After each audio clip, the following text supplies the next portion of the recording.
పవన్ పుణ్యమా అని బాగుపడాలి రాష్ట్రంలో. ఎందుకయ్యా అంటే పేకాట క్లబ్బులు అనేటటువంటిది. ఇప్పుడు ఆ పేకాట క్లబ్బులు ఎట్లా అయిపోయినాయి అంటే మన శ్రీలంక లేకపోతే నేపాలు అట్లాంటి చోట్ల ఉండే జూద కేంద్రాలుగా మారిపోయినాయి.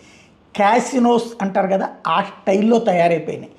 పేకాట ఆడుకోవడానికి ఎక్కడెక్కడి నుంచినో రావటం, వాళ్ళు లక్షలకు లక్షలు డబ్బులు తీసుకుని రావడం, టోకెన్ సిస్టమ్స్, ఆ పైన ఆడుకునే ప్లేస్కి సెల్ ఫోన్స్ కానీ ఏది తీసుకెళ్ళకూడదు, ప్యూర్లీ ఉంటుంది.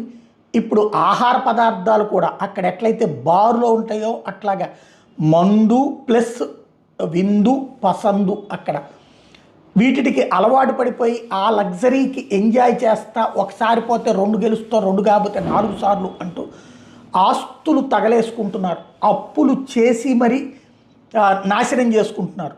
ఇందులో ఇబ్బంది పడుతున్నటువంటిది మహిళలు. కూతురు